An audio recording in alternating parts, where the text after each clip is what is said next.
Something keeps us locked in the 7.83 Hertz reality. Changes are happening, and the Schumann resonance is indicating a change in the frequency pattern. This magnetic field around the Earth has acted like a barrier to the rest of the universe. Scientists understand that each spectrum of frequency forms what humanity has come to call dimensions. We appear to be approaching a change into a higher frequency.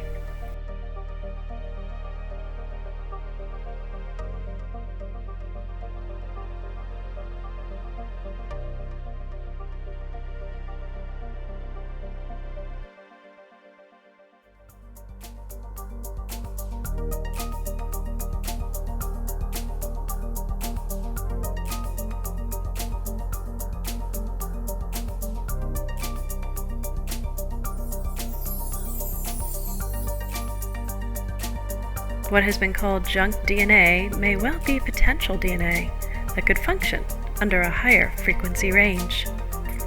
Some have explained a man or religious figure, and they may be describing those beings that catch our souls and act like a council, appearing according to our understanding. Some do not return to that cycle of soul recycling, and instead, we in the etherical form can go back to God's source before we once again set out to learn, grow, and expand even more. This cycle could take thousands or millions of years for some. In this way, the Creator Source is also expanding. Our minds try to see this in a tangible way and focus on the fragments of the Creators of souls, which is us. In this way, we are fractals of God. This means we are all one. We have been living in a world plagued by war, famine, environmental damage, greed, and manipulation. For some of us, we are very aware that things are coming to a climax and changes are coming. This matrix that we live in is like a play, where we're playing roles and experiencing in the physical world of 3D. Some of us are aware that there's a bigger picture and that we should be a part of this and not locked into a cycle of Earth. Our existence is actually more expanded than our little planet, and the daily life of the human living about 85 years with a school loan, a mortgage, and continuously paying taxes. Our bodies are merely like our cars that are souls that drive around to experience this world. We are much more than many realize. I'd like to share a spiritual experience I had years ago in 2004. I have an active dream world that can go beyond the mundane dreams and experiences at night, and even sometimes during waking consciousness, I will experience a greater awareness. When this particular experience happened, I did not completely understand what I saw at the time. I traveled above the earth and saw it in a new way. One that seemed to be a matrix, and you could view it like you were using some sort of sophisticated computer system to monitor the Earth. I was taken on a tour of Earth. I traveled to the northwestern area of North America continent and saw an underground area with a large black pyramid and men in uniforms walking around the pyramid. I went to the east coast and saw a family preparing for a storm. I saw it as a flood. I went to the third northern part of Africa and saw a hole. I went high in the mountains into Asia and saw that someone had built a boat and put it on stilts. I hovered above the earth and suddenly many things could be seen on the earth like it was a map, and the features were accessible.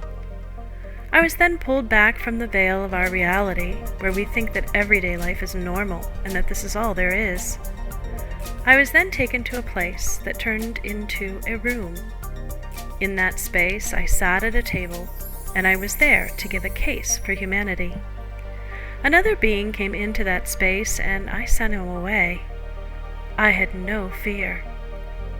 I then gave my heartfelt reasons for helping humanity, and I felt an urgency in how serious this situation was. In this reality, I understood more. I knew more. I knew why I was there, and I knew what I was doing. Then I came back to this reality, and I was sobbing. As I felt so many souls, I could not count them. I was deeply concerned for humanity. This was not the only reminder that I received about our reality, and I'm not the only one who has seen a glimpse behind our veil. More and more people are reporting that the veil is thinning, and that these glimpses are showing that a much bigger picture exists. My own son described the place before.